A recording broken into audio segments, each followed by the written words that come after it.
Okay, welcome back to Teal House Farm. We have a homeschool unboxing video today. We got our middle school history curriculum in, and I want to share it with you because this is a series that I used last year. I really liked it. I'm going to show you why I liked it, and I'm really excited about this year. So just a little bit of basics. If you're new here, we have 7 children.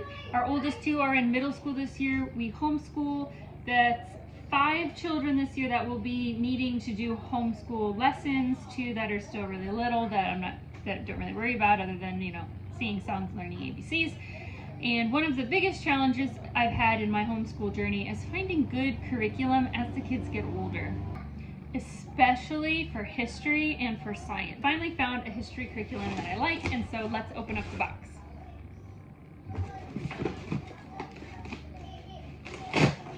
Last year we did this series, but we did their U.S. history, and the U.S. history started, it had like a chapter on kind of pre-white settlers history, so it talked about indigenous cultures, and then after that it was all basically 1400s onward, went into the 20th century and United States history.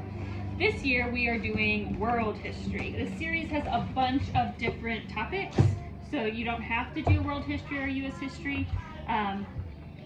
But these are the 2 that we've chosen. I think next year we're probably going to use them and do ancient history, which will be like your Greeks and your Romans and your ancient China and things like that. So I have 2 because this year we have a 5th grader and a 7th grader, and they're going to do it together, but this is independent work, so they don't have to do it together because they're at that age where they probably won't get along if they have to do it together. But these are the books, and I have a supplementary thing that I'll show you in a minute.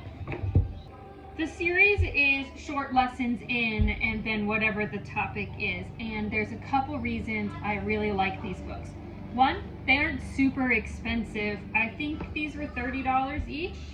I will have to go back and check, and if that's not correct I will link that below. But they were like 30 bucks each, and they are workbooks that you write in. So there are lessons that you read, and then activities that you do to check for, knowledge retention, that you understand what's going on. And the lessons, like the title leads you to believe, are very short.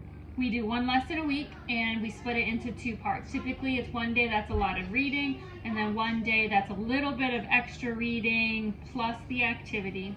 And then some weeks, which I'll get to this in a minute, some weeks I will add a 3rd day of history, which will be a supplemental material.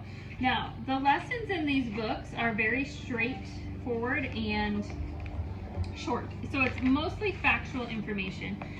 And while there's no such thing as a truly unbiased history book, this is what I feel like is pretty close as you can get. They stick with names, dates, events. They try to show different viewpoints as best they can, but they really just stick to the facts to keep the lesson short and to the point. And so then my job as the homeschool mom is to help introduce other viewpoints of the same event so that we can talk about how history is both fact and perception, which is really important in middle school, that kids start to wrap their heads around that things are true, but they can also be perceived many ways. The reading is a little bit more difficult. I would not recommend this for less than middle school. I think it would also be appropriate for high school, especially if you're using supplemental materials. The one negative about this series that I do have is that there's not a unit test. So there's lessons and work that you do with the lessons, and then it goes on to the next lesson. So if you want to do cumulative exams of any type, especially if you use it for older kids, you're gonna have to create those yourself. But these are the main workbooks, and then from these workbooks I base supplemental materials based on whatever the lesson is. So one thing that I have is I have a subscription through Amazon Video, Amazon Prime for $5 a month for PBS, which has just gobs of documentaries. So I can pull documentaries down. I also will plan ahead from the library and request books. Our library lets you put a request date on books, so actually we'll do the whole semester and put hold dates on supplemental reading books or magazines or whatever they need to supplement what they're learning about. And then those will come in when we need them, as long as we stay relatively on schedule. And that will help fill in the blanks, because I said these lessons are a little bit shorter, and if certain subjects we might want to expand on and learn a little bit more about them.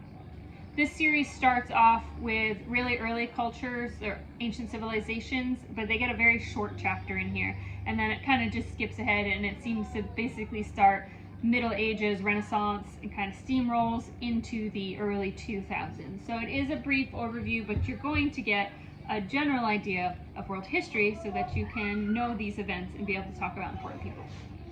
To supplement those books, I had gotten this at the library and it was really funny. And so I decided, we borrowed it for like 2 weeks, and I thought, you know what, we're gonna order this book and own it, and we're gonna do this every day. This is gonna be our opener for school because everybody can listen. It's called Bad Days in Histories, and it has something for every day of the year, something unfortunate that has happened, and some of them are just really ironic and funny.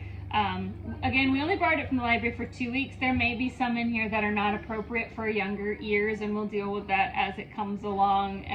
But the ones that we saw were not anything over the top. There is some death and disease mentioned in the ones that we read, but it was great. And it's just a fun way to kind of open up history. It covers things. There were events from the 1300s that we read about just in the 2 weeks that we had it all the way up to the 1900s. So it's just, I thought it would be a fun opener, as well as having access to those documentaries and the resources at the library, kind of pulling all of those things together, using this series as our framework. And that is what we are doing for history for middle school this year.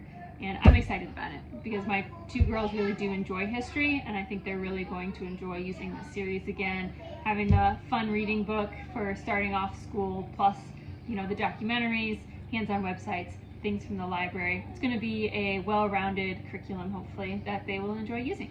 Anyway, short video today, but thanks so much for watching, and we'll see you all again really soon.